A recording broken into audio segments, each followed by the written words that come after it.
மாண்புமிகு பேரவைத் தலைவர் அவர்களே, மாண்புமிகு உறுப்பினர் புதிதாக சட்டமன்றத்துக்கு தேர்ந்தெடுக்கப்பட்டு முதல் பேச்சு என்ற காரணத்தால் குறுக்கே நான் பேச இருந்தேன்.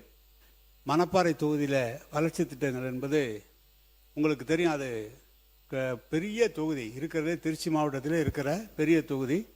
960 ஹேம்லெட்ஸ்களை கொண்ட பெரிய தொகுதி.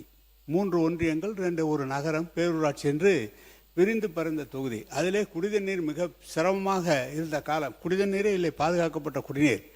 கலைஞர் அவர்கள் தான் முதல்ல 96ஆம் ஆண்டு முதலாக 100 கோடி ரூபாய் செலவிலே புதிய கூட்டு குடிநீர் திட்டம் கொண்டு வந்தார்கள். அதன் பிறகு நீங்கள் மாவட்ட மருத்துவமனை திருச்சியிலே மருத்துவக் கல்லூரி வந்த பிறகு மாவட்ட மருத்துவமனை தலைமை மருத்துவமனையாக மணப்பாறை நகரத்தை தான் தேர்ந்தெடுக்கப்பட்டு மணப்பாறையிலே மாவட்ட தலைமை மருத்துவமனை கொண்டு வரப்பட்டது. இப்போது கடந்த காலத்திலே நம்முடைய முதலமைச்சர் அவர்கள், முன்னாள் முதலமைச்சர் அவர்கள் புதிய கல்லூரியை கட்டிடத்தோடு தந்து இன்றைக்கு 2000 மாணவர்கள் அங்கு படிக்கிறார்கள். அனைத்து கிராமங்களுக்கும் சாலை வசதி செய்யப்பட்டிருக்கிறது. அதை காட்டிலும் இப்போது புதிதாக குடிநீர் பற்றாக்குறை என்பது 100 கோடியிலே போடப்பட்டு அது முடியாத காரணத்தால் நம்முடைய முன்னாள் முதலமைச்சர் அவர்கள் 1800 கோடி ரூபாயிலே புதிய கூட்டு குடிநீர் திட்டம் ஒன்று மணப்பாறை குளித்தரை இணைத்து ஒரு கூட்டு குடிநீர் திட்டம் நிறைவேற அதுக்காக எல்லா திட்ட அறிக்கைகளும் தயாரிக்கப்பட்டு ஜல்ஜீவனிலே அதுக்காக அனுமதி தரவில்லை. மத்திய ஒன்றிய அரசு ஜல்ஜீவன் அனுமதி தரவில்லை. தந்திருக்குமானால் முழுமையாக பாதுகாக்கப்பட்ட குடிநீர் வழங்கப்பட்டிருக்கும். அதை காட்டிலும் 1700 கோடி 1700 ஏக்கரில் அவர் தான் சொன்னார் சிப்காட் உருவாக்கப்பட்டிருக்கிறது என்று. அந்த சிப்காட்டிலே கடந்த கால ஆட்சியிலே 5000 பெண்களுக்கு வேலை தருவதற்காக ஜிங்க்வின் என்ற ஒரு நிறுவனம், அமெரிக்கவனுடைய நிறுவனம், அங்கு வருவதற்கான முழு கையெழுத்தும் ஆற்றப்பட்டு நிறைவேற்றப்பட்டு இருக்கிறது. எனவே எல்லா பணிகளையும் அந்த பகுதிக்கு ஒரு சின்ன அதே போல ஒரு சின்ன ஆலோசனை தான் இந்த ஜன்பிக்கு ஜன்ஜிக்கு இதெல்லாம் கொஞ்சம் தமிழாக்கம் செய்து அதுக்கு என்ன அர்த்தம் என்பதோடு சொல்ல நிலைமை அரசு உருவாக்க வேண்டும் என்ற கோரிக்கை. அதுக்கு பேரே அதான். அது சிப்காட்டும் சிட்கோவும் வந்திருக்கிறது. இன்னும் சொல்ல போனால் வேலை வாய்ப்பை உருவாக்குகிற பணியும் சாலை வசதிகளும் அதே போல பேருந்துகள்லாம் முழுமையாக தரப்பட்டிருக்கு. ஏதோ ஒரு சில இடங்களில் இல்லாமல் கூட இருக்கிறாங்க. ஆனால் 960 ஹேம்லெட்ஸ் இருக்குது.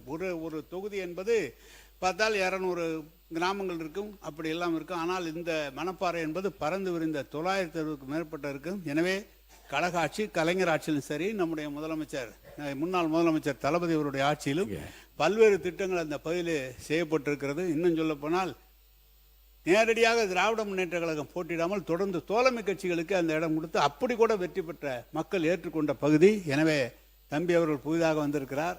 அவருடைய உறவினர் தான், ஒன்றிய தலைவராகவும் எங்கள் காலத்தில் இருந்திருக்கிறார். எனவே அதையெல்லாம் சொல்வதற்கில்லை, எல்லா பணிகளும் நடைபெற்று இருக்கிறது என்பதை தெரிவித்துக் கொள்கிறேன். நீங்கள் முதலமைச்சரை கேட்டு இன்னும் நல்லா செய்யுங்க. அதெல்லாம் நான்லாம் ஒன்று செய்யலாம். அதுக்காக எங்களுக்கு அல்வா கொடுத்தது மட்டும் அது மட்டும் முக்கியம் இல்லை. அவங்க மாண்புமிகு தொழில்துறை அமைச்சர், மாண்புமிகு பேரவைத் தலைவர் அவர்களே, மாண்புமிகு உறுப்பினர் அவர்கள் சொன்னார் சிப்காட் அங்கே நல்ல முறையாக நடைபெற்று இருக்கிறேன். நாங்கள் சிப்காட் ரிவைவல் மிஷன் அப்படின்னு சொல்லி ஒவ்வொரு மாவட்டத்திலையும் சிப்காட்டை ஆய்வு பண்ணிகிட்ருக்கோம். அதே மாதிரி பெருந்துறையில் 26/5/2026 அன்று மாண்புமிகு சட்டமன்ற உறுப்பினர் அவர்களும் நானும் சேர்ந்து அங்கே ஒரு ஆய்வு நடத்தினோம். அவர் சொன்ன மாதிரியான எந்த விதமான பெரிய மாற்றங்கள் எதுவும் நான் பார்க்கவே இல்லை. ஏன் அப்படின்னா சொல்லிடுறேன் பேசி முடிச்சிரு. அதுக்கப்புறம் தொழில் பூங்கா 1097.86 ஏக்கரில் ஆரம்பிச்சிருக்காங்க. பல வருடங்கள் ஆயிருக்கு. அங்கே 4 கம்பெனி மட்டும்தான் இன்னைக்கு வர நடத்திட்டு இருக்காங்க. அதில் 32 தொழிற்சாலைகள் அமைப்பதற்கான மனைகள் இப்போ ஒதுக்கீடு செய்யப்பட்டிருக்கு. அங்கே முதலீட்டாளர்கள் கூட நம்ம ஒரு ஆய்வு நடத்தினோம். அவங்களுடைய கோரிக்கை எல்லாமே தண்ணீர் அங்கே இல்லை, ரோடு வசதி இல்லை, தெருவிளக்குகள் இல்லை, சரியான பஸ் வசதிகள் அங்கே இருக்க மக்கள் சிப்காட்டுக்கு வர முடியாத நிலைமையில தான் இன்னமும் இருந்துட்டுருக்குன்னு பல கோரிக்கைகள் வச்சாங்க.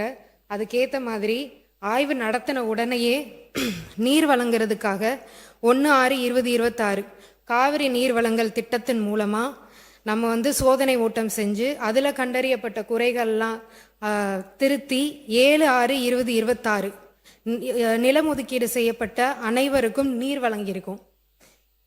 இதில் இரண்டாவது முறையாக டிஎன்பிஎல் மூலமாக நீர் வழங்குதல் திட்டமும் செயல்படுத்தப்பட்டிருக்கு. இதில் சாலை வசதி அங்கே இருக்க 2 முதலீட்டாளர்கள் வந்து கேட்டிருந்தாங்க.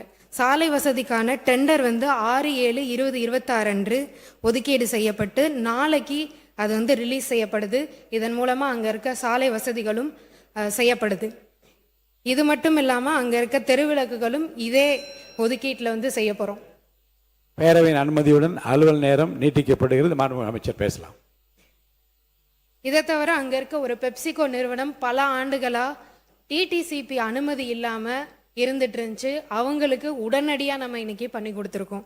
இதை தவிர பேருந்து வசதி இல்லை அப்படின்னு சொல்லி பொதுமக்களும் வந்து கேட்டிருந்தாங்க. சிப்காட்டுக்கு வரவே முடியலை அப்படின்னு சொல்லி. அப்போ தான் லோக்கலில் இருக்க ஜாப் ஆப்பர்ச்சுனிட்டி அதிகமாகும். அதுக்கான வசதிகளும் ஏற்படுத்தி தருவதற்காக டிஎன்எஸ்டிசிக்கு வந்து கடிதம் எழுதி அதுக்கான சேவைகளும் நம்ம இப்போ வந்து தொடங்கியிருக்கோம். இதை தவிர அங்கே இருக்க அங்கே வந்து சிசிடிவி கேமராவே கிடையாது. அதுக்கான வசதிகளும் வந்து ஏற்படுத்தியிருக்கோம். இதை விட என்ன இதுன்னு பார்த்தீங்கன்னா அங்கே துணை மின் நிலையமே கிடையாது. எலக்ட்ரிசிட்டி அங்கே இருக்க தொழில் முதலீட்டாளர்கள் கேட்குறது எல்லாமே துணை மின் நிலையம்.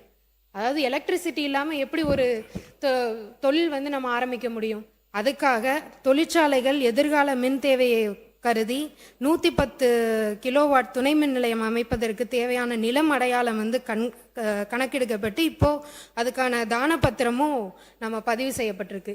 இத்தனை குறைகளும் இருக்கிற ஒரு சிப்காட் அது.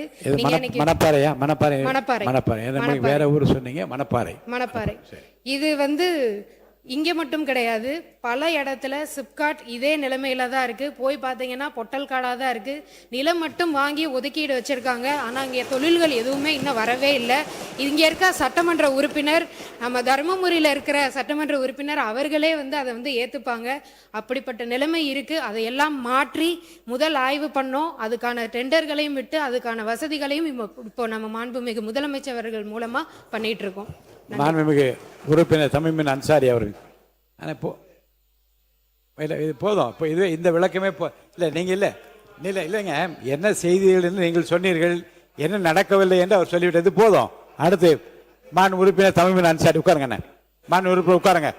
மாண்பு உறுப்பினர் தமீமின் அன்சாரி பேசுங்க. போதும் பேசுங்க. குடிதண்ணீர் வந்து நம்முடைய இண்டஸ்ட்ரீஸ் மினிஸ்டர் சொன்னாங்க, குடிதண்ணீர் நாங்கள் கொண்டு வந்து கொடுத்துட்டோன்னு சொன்னாங்க.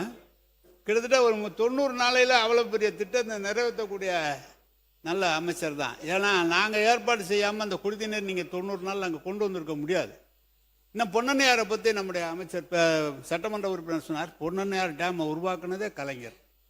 அதுவும் காவிரியிலிருந்து கொண்டு வந்து தண்ணி கொடுக்கணும்னு சொல்கிறீங்க. காவிரியிலிருந்து தண்ணீர் கொடுத்தோம்னா அதனுடைய வரைபடம், பூலோக வரைபடம் பார்த்தீங்கன்னா அந்த மணப்பாறை பகுதியில் ஒரு பகுதி மட்டும் தான் தண்ணி பாய். எல்லா இடத்துக்கும் தண்ணி போகிறதுக்கு வழி இல்லை. இதெல்லாம் கடந்த கால உண்மை. நீங்கள் வந்து 90 நாளைக்குள்ளே எல்லா வசதியும் செஞ்சு கொடுத்தா ரொம்ப சந்தோஷம் தான், மகிழ்ச்சி. மாண்பு உறுப்பினர், மாண்பு அமைச்சர் பேசுகிறீங்களா? மாண்பு பேரவைத் தலைவர் அவர்களே, இதற்காக தான் நான் மறுபடியும் சொன்னேன். டிஎன்பிஎல்ல இருந்து 2வது முறையாக அந்த 2வது கட்ட நிலையாக நீர்நிலை அது மூலயமாவும் தரப்போறோம் அப்படின்னு நான் சொல்லியிருந்தேன். நன்றி.